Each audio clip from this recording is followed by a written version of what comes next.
For tonight, we're going to have a presentation by Amy and Bradley Corey. And then after, we will have a question and answer section portion of the meeting. And if you would like to ask a question, there's a couple ways that you can do that. You can do it through the chat, or you can raise your hand and I can call on you. All right, I'm going to turn the time over to Amy and Bradley. Hello. So I'm Amy. I'm a therapist at Scenic View Clinic, like Katrina said. I'm super excited that Katrina has put together this parent group. It's awesome. I myself am autistic and I have ADHD, so I wanted to talk about this topic because it's something that impacts me and a lot of the clients that I work with. And I think we could all use more support and understanding when it comes to PDA. And I'm Bradley Corey. I work in the field of ABA, have been for 10 years now. And being married to Amy has given me a lot of insight that I don't know if like ABA practitioners always get. That has really helped. So I'm excited to kind of share what I've learned and those kind of things with you guys today. Yeah. So we're gonna share our screen so we can show you these slides. So we won't be able to see you guys for the most part. But yeah, we've been together for 10 years and yeah, we've been on the whole autism journey together. It's been fun to figure out how to navigate things in our relationship, with me being neurodivergent and Bradley being neurotypical. And before we get into this, I want to add the disclaimer that while Bradley and I work in this field, we are not parents. So you're the actual experts and you know what's best for your family. So take everything here with a grain of salt, that it may or may not apply to your child. And that's left up to your judgment, as it should be. So that's that little disclaimer. So let's jump in. Let's see. Let me go to the next slide. There we go. Okay. So first off, maybe when we say PDA, it's unclear what we're talking about, or if we're talking about like physical displays of affection or something. So let's talk about the acronym. PDA stands for Pathological Demand Avoidance, or the preferred one for many autistics is Persistent Drive for Autonomy. Its shorthand is also sometimes just demand avoidance, because we don't love pathologizing behavior. So we'll generally call it demand avoidance in here today. It's commonly present in autistic people, but not all of us, and some people with other types of neurodivergence can also have it too. So it's sometimes even referred to as a type of autism, like the PDA profile of autism, some people will say, but that's not in the DSM-5-TR, the current version of the DSM. And there's also some discussion about making it a separate diagnosis in the future, which is interesting. So PDA can show up in so many different ways because it's ultimately a response coming from the amygdala. So it's the fight, flight, freeze, fawn response being activated. The way I describe the internal feeling of it is an overwhelming sense of, I can't. And that's hard for a lot of us to describe because many of us have like the high IQs or sufficient communication skills that makes it harder for others to understand why we can't do something that it appears to be something that we would be capable of doing. And in our activated state, we can't really explain that. So we usually go into behaviors that neutralize our distress or equalize our sense of autonomy. When I was young, my parents would tell me to do something and I would go into what many described at the time as a tantrum. And as I got older, it turned into what some might interpret as like manipulation, because I would try to talk my way out of doing things that I don't have the ability to do or to cope with doing at that moment. And in adulthood, I'm most likely to feel just this sense of stuckness if I don't use tools to address the PDA. What do all of those sound like? The fight, flight, freeze, fawn response. So you can kind of see how different reactions that seem to be unrelated actually can all tie back to that same PDA activation.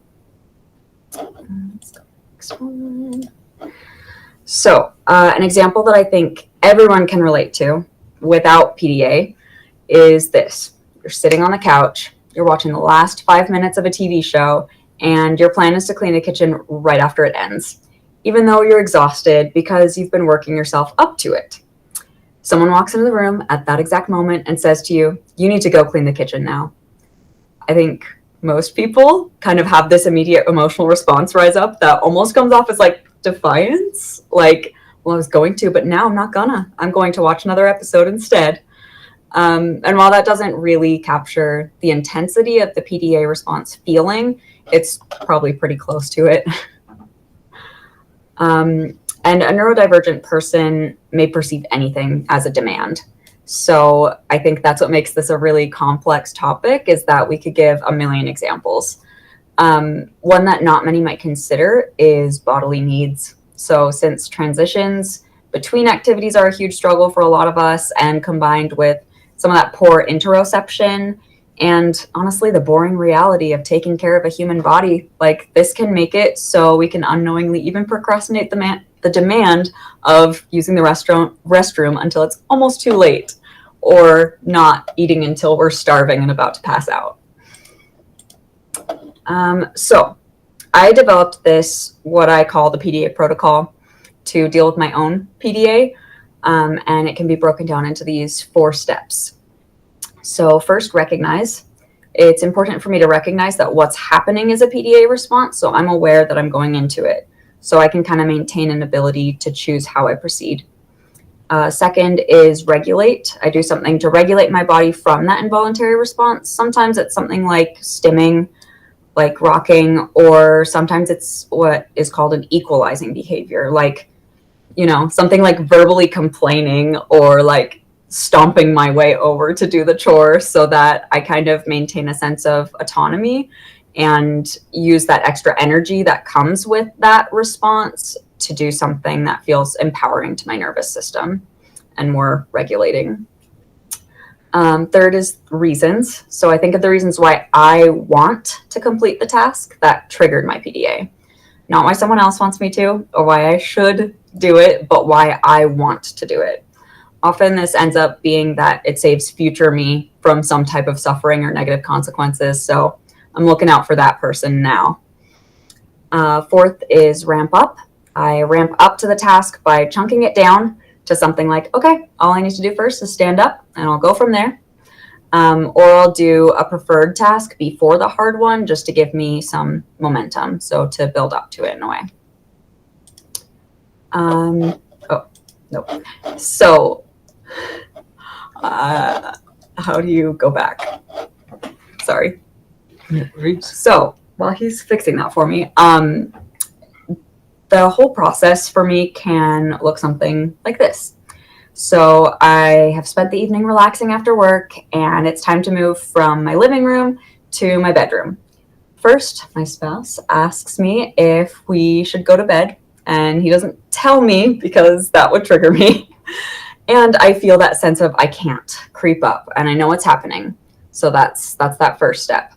Then he comes over to take my weighted blanket off of me, and he knows not to say anything at that point. And I usually do an equalizing behavior. I'll usually do something like say, no, I don't want to go to bed, or like pull back on the blanket, knowing full well that I do want to go to bed because I function way better with more sleep, hence my internal reason for wanting to go. Then I use the ramp up part by easing myself into that transition by, petting my cat on the way, or warming my freezing feet on my spouse's legs when we get into bed, which feels nice to me, not to him. And the caveat I will give to all of this is that not all demands are created equal. So sometimes I'll do the PDA protocol on my own and I still don't have what I need to pull off the task. And that's where you as support people come in. So take it away, Bradley. Yeah, so my whole job and business is kind of observing behavior, finding patterns in behavior, and finding the why for behavior and the what we do like in response or before that behavior happens. So more often than not, when we look at not even just PDA, but behavior in general, but obviously today we'll talk about PDA. But more often than not, you can see, if you're looking for those patterns, you can see 10, 15, 20 minutes before this behavior occurs, the triggers that are going to lead to that behavior occurring. So the stuff that I'm going to talk about on this page, the things that you could do as parents, or siblings, or even coworkers, if you're for anybody that you interact with who might have this PDA. These are things that we do not when somebody is at the height of like being upset, not when somebody is already like in full fight or flight mode or freeze mode. And so I just want to make that very clear, that these are like, if somebody comes in and you're in the middle of like this person having a full meltdown, throwing things or whatever their behavior looks like, that is no longer the time for us to use these tools. That is the time when we move into more like damage control and just trying to keep the person safe until that they can kind of just calm down. So the first thing we'll talk about is modifying language. And these four things kind of like work together. So you'll hear me say things in one that kind of ties into another one. And so with modifying language, a lot of times when we talk to people, not just autistic people, but anybody, we speak in absolutes of like, no, you can't do that. Or, hey, we have to do this. And while both of those statements might be true, like, you do have to, eat food. And no, you can't just go to Disneyland every day. So while those might be true, the way that is presented is like immediately like, don't tell me what I can and can't do, like just immediately can trigger that. So changing that language to still basically say the same thing, but in a much like softer, much more like open to a conversation kind of way can be very helpful. So we use things like the first then. So instead of saying, so this is often something you'll use when your loved one wants something or wants to do something, but has been given a task or has a requirement they need to do first. Rather than responding with, no, we can't do that, you need to do this, instead we say, okay, first, let's brush your teeth, then we can go watch a show. And what the goal is here with this modifying the language is, rather than just having the task and then having that be the thing that's all they hear, that's what they latch on to and immediately try and resist, we hit that and immediately pair it with, oh, but then guess what? Fun thing. So they're like, okay, do this and fun thing. Got it. Like, just gives them the full understanding of, oh, this is going to be the result after, and it's not going away. It's not that we're not going to do it. It's just doing this first. So that's all well and good when we can give them the thing that they want, or we can kind of concede on something that they want to do. But like let's take going to bed, for example. At some point, it's just going to be, no, you got to go to bed. And that's where the no buts can kind of come in to play, where we do, like, everyone has to hear no, everyone has to learn how to hear no, but it is something that you learn. And it's a skill that I constantly am teaching the kids that I work with, of how to hear no, how to tolerate no. And one of the easiest, most effective ways to help kids tolerate no is to not just say no. You say no, but, and you give them choices. So rather than, no, you can't stay up, go to bed, it's, no, you can't stay up, but do you want to pick out a stuffed animal to take to bed with you? And even more than, like, that still like gives like some vagueness to it. If you already know what this person likes, then you can be like, no, we can't stay up, but here is this. I mean, I'm talking like little kids right now. Like, this example is obviously geared towards little kid, but depending on the person, change it. It will probably still work on me. Yeah, it's true. But it could be like, oh, no, but do you want to listen to this song or this song? It could be, no, but here's this stuffy and here's this stuffy. No, but hey, do you want to have like a piece of chocolate or a carrot? That was a bad pairing, but you get what I'm saying. Giving these different options of things that that they like, that they enjoy. A lot of people really do enjoy carrots. Don't write that one off. And so that again, they're not just being hit with a no, they're being hit with a no and a yes. And then you can just move them towards that end goal of bedtime. And then finally, using indirect statements. So like the example that Ames gave, where I said, instead of, oh, we got to go to bed or anything like that, I would say, hey, are you feeling tired? And that would work as like a signal for, okay, it's time for us to start like getting ready to go to bed. And also it invites that person to interocept. Interocept means like look at what's going on inside your body, right? And invites them to stop and be like, rather than have to just say, no, I don't want to go to bed, they just hear, am I feeling tired? I don't know, maybe. And it's not, especially when you do it repeatedly. So like the thing that Amy knows now is, if I say, are you feeling tired? And Amy says no, then I'm like, okay, cool, we can watch another episode. Or I might even say, okay, cool, do you want to stay up? I need to go to bed because I'm tired.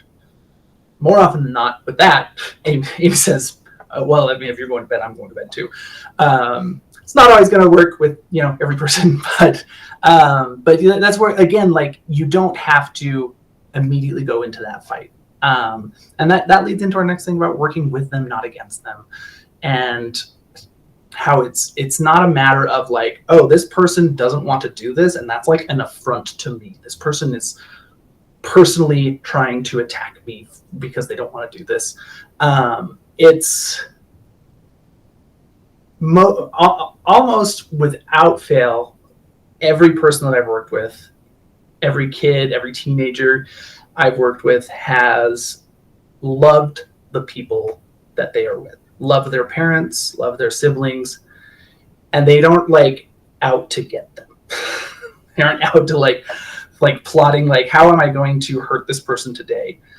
They want to be happy. They just want to do the things they want to do. And more often than not, it's just a communication and regulation issue where they aren't able to communicate their needs, or they aren't able to handle the dysregulation occurring in their body. And usually when I talk to them after, they talk about how they feel horrible about things that they did. They didn't want to do that. They didn't want to break, a dish or hurt somebody or anything like that. So just remember that it's not, that this person does love you and care about you, even if it's harder for them to show it, for a myriad of different reasons. And use that to help you co-regulate with them. So when we talk about co-regulation, this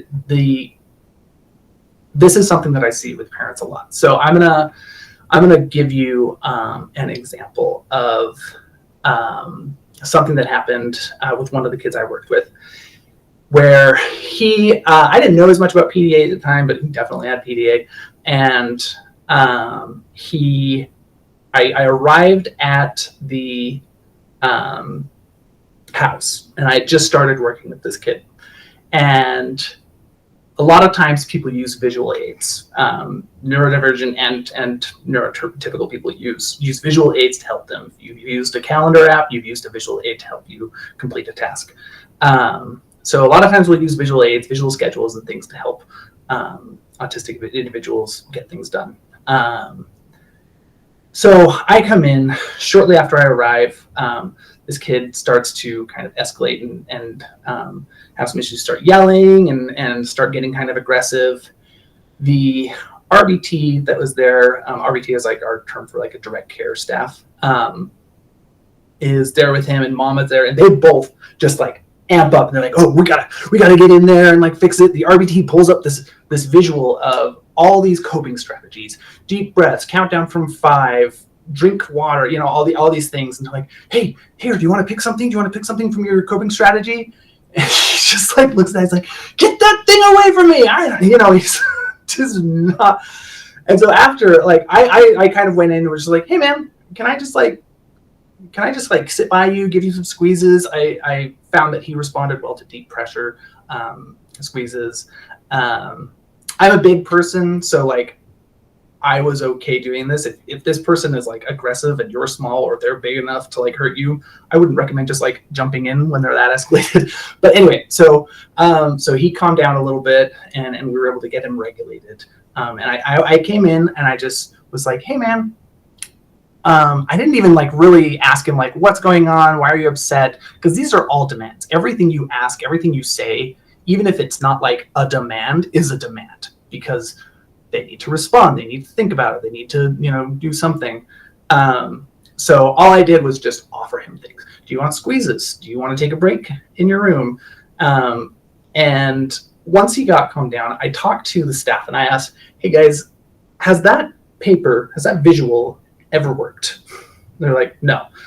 And I was like, yeah, toss it. Because all you've done is take this visual aid. It's a great visual aid, but all you've done is take it, pull it out every time this kid's upset, thus pairing it with him being upset. So now every time he sees that paper, he's like, oh yeah, I'm upset.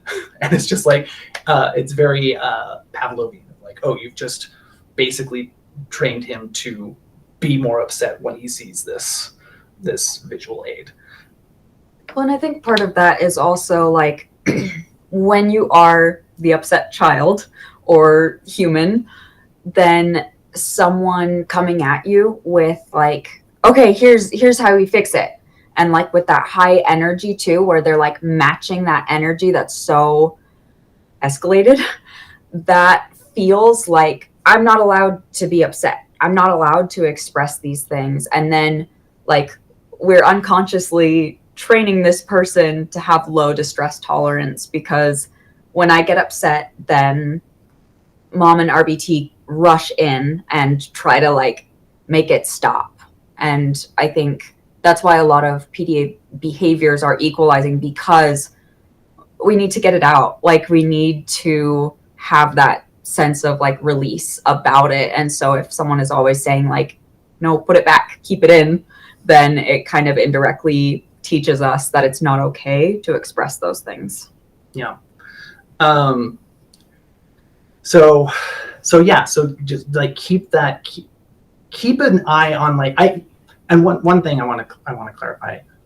I'm not saying like, oh, you can't get like upset, you can't get like agitated. Like it's distressing. It is distressing to see somebody in that level of distress, and it's okay to feel that way.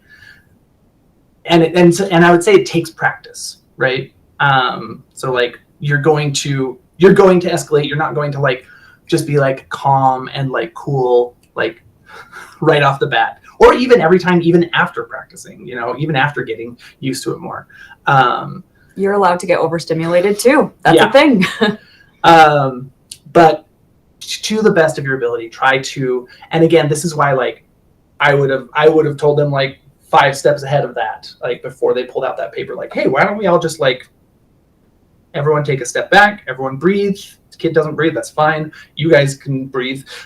and you know, like focus on how we're feeling in the moment first. I've worked in this field for 10 years and I have never been bruised. I've had like, you know, slaps and stuff, but I've never had somebody just coming in like fist punching. I've never had my hair pulled out. And the more people I talk to, the more I realize that's not actually like, that's kind of abnormal sometimes. And I've had long hair too. And a chunk of that is the fact that I'm a big burly man. But also like, I make it a point to try not to rise up against like this behavior that's happening.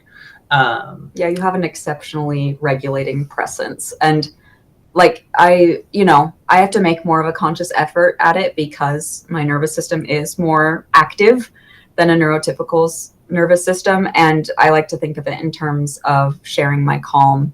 So, there are some clients where I'm using my meditation voice for most of the session because they're the type to just get really escalated really fast. And these are my PDA clients usually.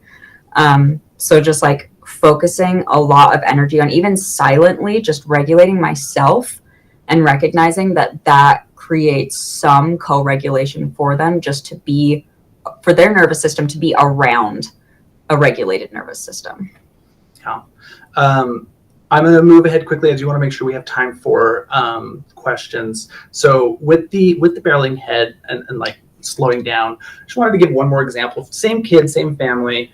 I show up a different day, and he is in a car having a meltdown in the car. The RBT's outside, mom is outside, and I walk up and I'm like, what's going on? We're like, well, he can't leave the car until he's picked up some papers he poured out of a backpack. And I'm like looking at him like, well, one, I don't know if he knows that that's what he needs to do, because right now he's just making even more of a mess and tearing things apart and stuff. And two, like, I look and he's like screaming in there and like wanting us to let him out and everything. And I'm like, this guy is like locked in a car. He's not, we need to be able to hear him. He needs to be able to communicate his needs to us. So I go over there, I open up the door a crack, and I just say, hey man, what's going on? And he comes over and he's like, I just really want to go to my room. And his room has already been identified as a place that is full of his calm down activities. It's got a squeeze blanket, it's got a little swing, it's got his stuffies. It doesn't have his iPad, it doesn't have a TV, it doesn't have like a treasure trove of candy or anything like that. It is literally only things that he uses to regulate. And I said, great, let's do that. Obviously, Nom and the staff were like not super happy with that choice. I told him, I was like, okay, just hold on, let's just go see what he does. If he doesn't go to his room, then I'm going to redirect him back and just say, hey, I thought we were going to your room. If not, we got to go pick up those papers first. He went straight to his room. He crawled into his blanket. He wrapped himself up. He kind of rolled around on the ground, and so I told him, I was just like, guys, there was no way he was going to do the thing you wanted him to do. He was at a point where it was just all he could do is fight. He was restricted. He was not being heard. And he had just come back from school, so he was probably hungry. And so it's like there's so many things going on there. And I said, okay, so now just watch what I'm going to do here. And after he kind of calmed down, I was like, hey man, do you want to go out and like play a game with me or something? He's like, yeah. And it's like, okay, first, can we just go, I really want to pick up that mess. Can we go pick up that mess in the car? I can even help you if you need me to. And then he said, yeah, we can do that. And that was it. So just slow down, take a step back and like really think like, is this a fight that needs to happen? Sometimes I will grant you that sometimes you just need to do it. Like if you're getting on a plane and the plane's about to take off, sorry, buddy, we can't get off the plane. Like there are moments that like it's not going to work. But just try and stop and like think like, okay, how important is it that the task I want this person to do be done immediately and quickly? And then try and use those other strategies to make the task more palatable, more bearable. And if it's not, then you know what? It's okay to just like get a break, go cool down, do the things we need to do, and then come back to the task a little bit later. There's most tasks that we have to do during the day are not tasks that like our world will end if we don't do them. Right away. Our world might end if I don't shower every day. But yeah, so that's that. So going back to what we kind of said at the beginning, we want just recognize that like everything that I said, everything that Ames said, general statements, general tips, general ideas. Every kid that I've worked with is unique, has their own personality, has their own likes, dislikes, and needs. Some kids love deep squeezes. Some kids are like, don't you touch me, which I don't, if they don't like that. So you know your kid best, you know your loved one best. And And the trick here is not the trick, but like the key here is to know, like try and look at this person with some objectivity, use the scientific method and say, okay, what usually happens before and after this person engages in this behavior? The kid I've been telling you guys about, I was able to tell. I walked in and I was like, this kid's going to have a behavior if nothing is done. I watched the RBT, I trained the RBT, and I watched for 20 minutes as one family member walked in, another family member walked in, the noise kept getting higher, and then the dogs came in and started barking, and then the kid asked the brother to play with him, and the brother said no, and then the kid asked for something from mom, the mom said no, and I was like, okay, somebody's got to change something here, and then he started escalating, and then I stepped in and gave them some training on that, but like there are signs. More often than not, there are signs. A lot of times the person doesn't know how to communicate the way that you would want them to, but it's the only way they know how. And typically I would say that their first line of communication is not to throw punches. But yeah. Yeah, I mean, ultimately, parenting the PDA child is going to be different, and that's okay. I mean, parenting each child is different, of course, but sometimes the things that worked on your kids, same family, like your kids without PDA, they just don't work the same for the kids with PDA. I can say that as a seventh child who, my parents thought they had parenting figured out, and then they had to change a lot when I came along. All right, so that is it for the presentation portion. So if you want these slides emailed to you, you can reach out to the clinic and we can have them send it over to you. Now we'll hand it to Katrina to moderate the Q&A, and feel free to ask some questions. Hope you enjoyed. Thank you so much, Amy and Bradley. That was excellent. If you'd like to ask a question, feel free to write it in the chat, and then I'll read it and have the Corys respond, or you can use the raise your hand function, and I'll call on you and let you ask your question. Is there a difference between this versus maybe we interpret that our child just really wants to do things her way and refuses whenever something non-preferred, is asked to do? And so, especially with me, I was kind of lenient in the early years. And so I feel like there are some things that resulted from that. And so I feel like it's parenting, and I don't know if it's just that, I don't know. I don't think that makes any sense, but it's like they're strong-willed, and there's, maybe they just want to do what they want to do, and then maybe there's PDA, and I don't know how to tell the difference. Yeah, I mean, I think you're right, where like parenting is such a big part. Like there's nothing about like this that I think is like, oh, people are born obstinate or not obstinate, right? And there's a level of searching for either the quickest or the easiest way to get something done, or to get something that they want, that occurs. But as far as like, is this just them needing it to be their way or not? I would ask, like, what you would want to look at is, well, okay, does this happen with everything? Or is this just one specific thing, right? Where like with PDA, it's going to be, you ask them to do anything, and there's going to be pushback for anything you ask them to do if it's not something that they really like already, right? Where if it's like, there's just this one specific thing that they don't want to do when you ask them to, but everything else they're like usually pretty good about. There could still be like some element of PDA there, but that might be more of like kind of a learned behavior or something like that.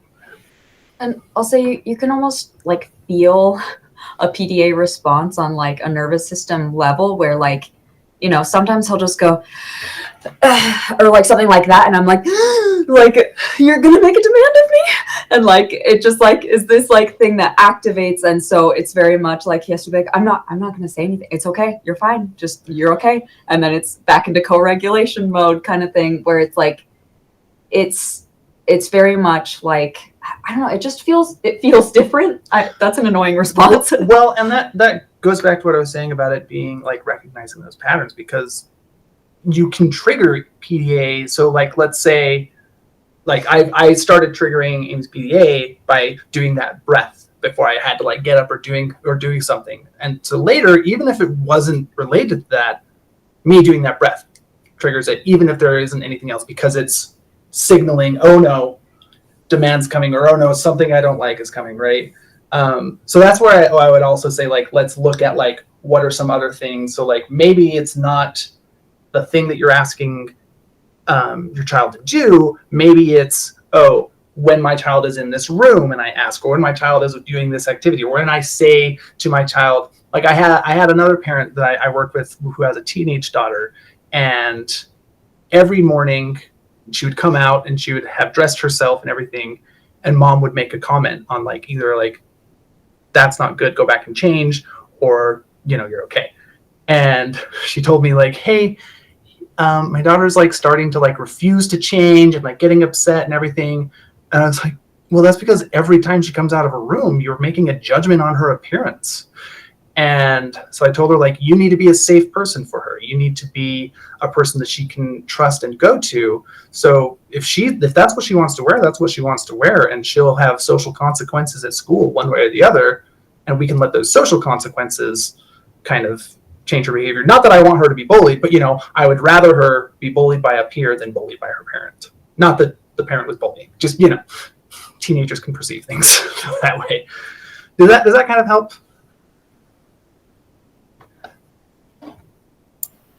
Yeah, I think observing and finding patterns is really important too, and being maybe this isn't true for others, but maybe even being triggered by one parent more than another.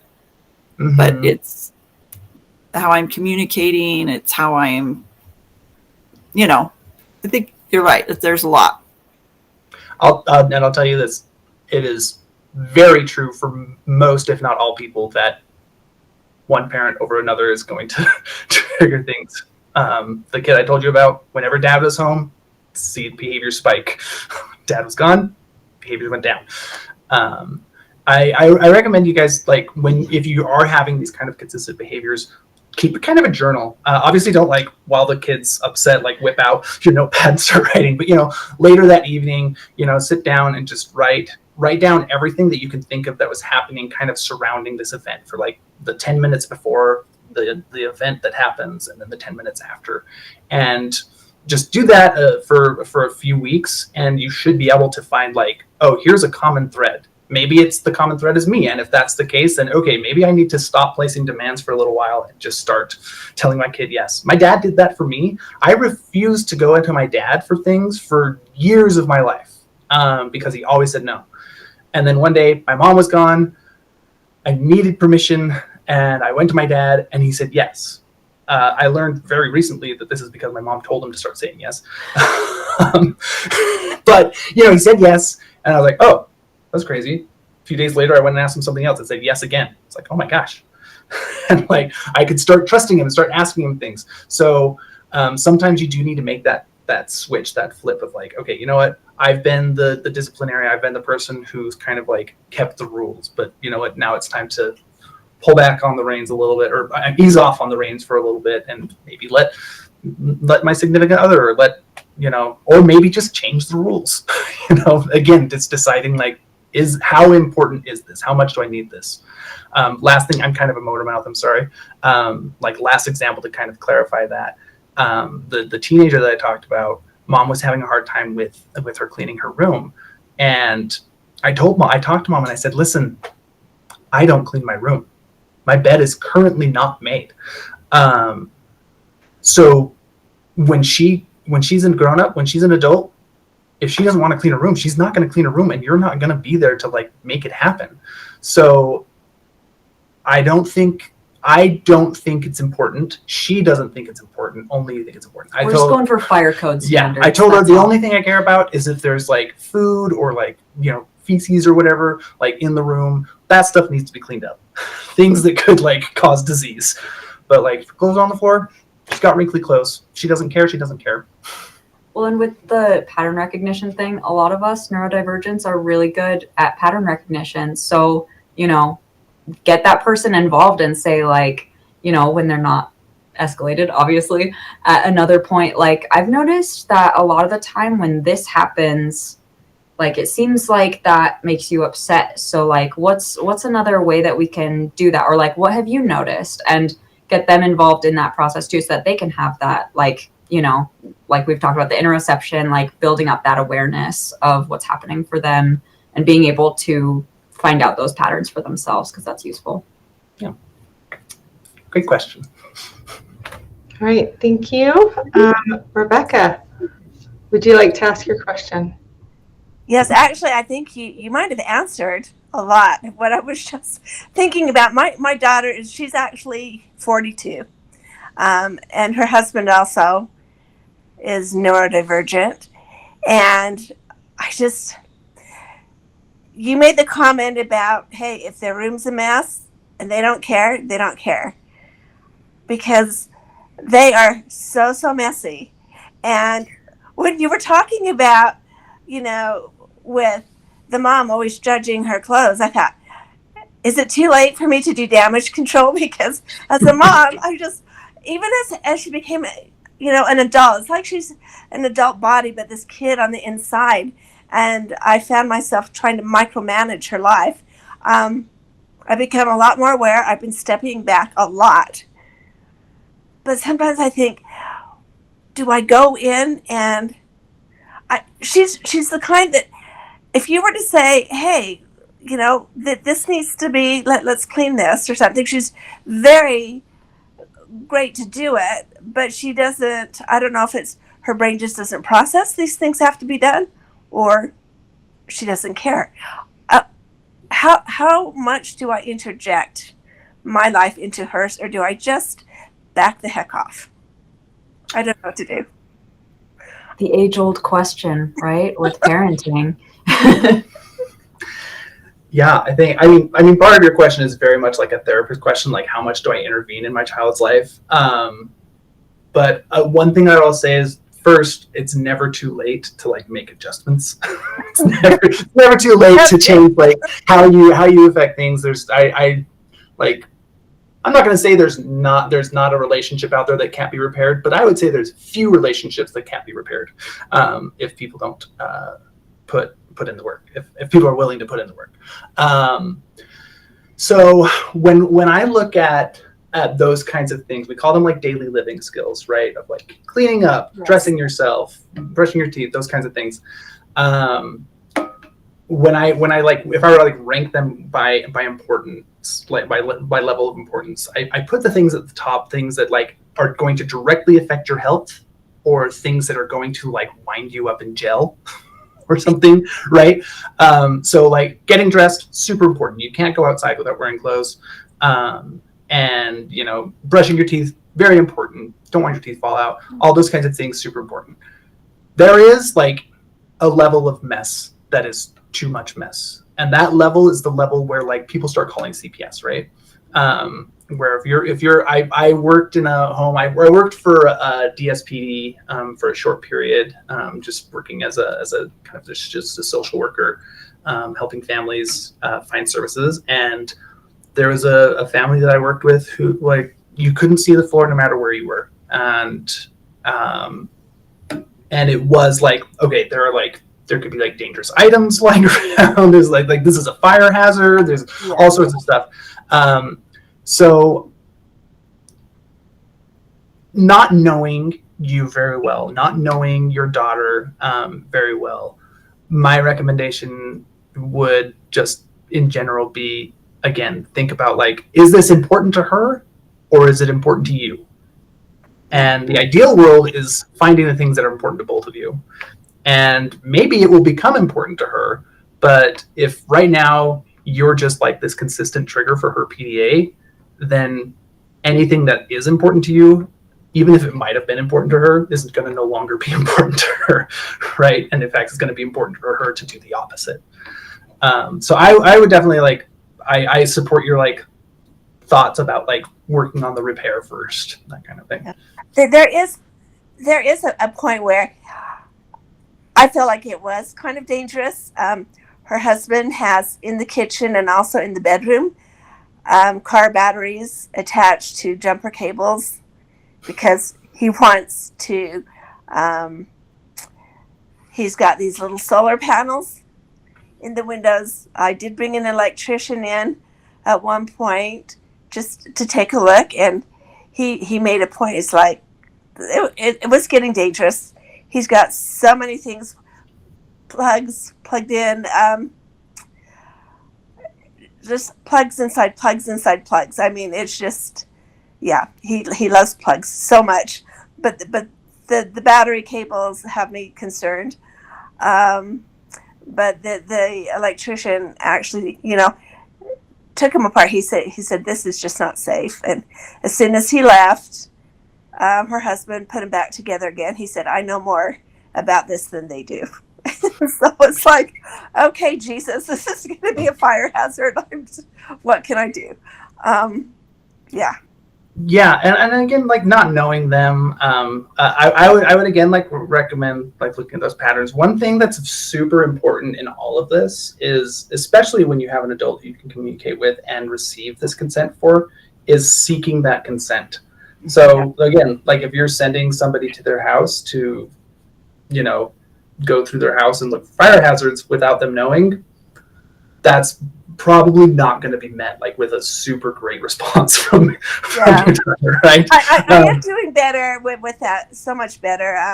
I had to step back and think, okay, if this were me, how would I want this handled? And I'd heard once it's more important to have a good relationship than anything. So I have to pat myself on the back. I've come a long ways from That's how awesome. I was.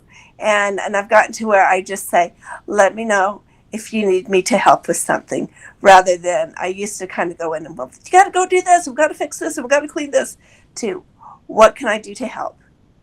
And that's the huge thing, is offering that choice, right? That can really disarm the PDA of just like, because a lot of us do need support with daily living skills. I'm not great at feeding myself all the time. Bradley's a huge support for me with that. And so with that, like, there are certain things too with like cleaning where some rooms will kind of stress me out and there's a lot of mess and I don't want the mess, but like it's taking a toll on me mentally, but I don't feel capable of dealing with it. And so it's really useful when he's like, hey, do you want to work together on straightening up this closet with me? And, like I have a choice. Or if he's like, I'm going to go work on the closet, do you want to help me? Then it's like, I don't have to do it, but also like it's the body doubling too of being able to do it together. That's encouraging. So I think that's great, offering choices and options and offering support, and then if we want to take it, we'll take it. well, thank you. I appreciate the advice and words of wisdom. It just helps know that there's still hope that I can be better at this and do some damage control from the years of being this mom, interface mom. Thank you. Thank you. One thing I do want to like clarify, I've worked with hundreds of families now, and I have never met a parent where I'm like, oh, you probably don't like care about your kid, or oh, you're not a good parent, or whatever. And I've worked with all sorts of like demographics and all sorts of things. The fact that you're here on this call, the fact that you're asking these questions, that's incredible. I tell every parent I work with, the fact that you asked for help and wanted somebody to come out and help you with this is incredible and such a testament to how much you love your child. And so recognize that, like, as much as like we all make mistakes, as much as we're all human, like you are a human who has a very unique child and has a unique relationship and has to have a unique way of communicating with them. And rather than run away from that, rather than avoid it, you're trying to hit it head on. You're trying to figure out how to move forward and be the best parent you can be. And that should be applauded, regardless of anything else that happens. Well, thank you. I appreciate that. All right, we're kind of close to the end time here. I want to thank the Corys. A million thanks. That was really informative, and I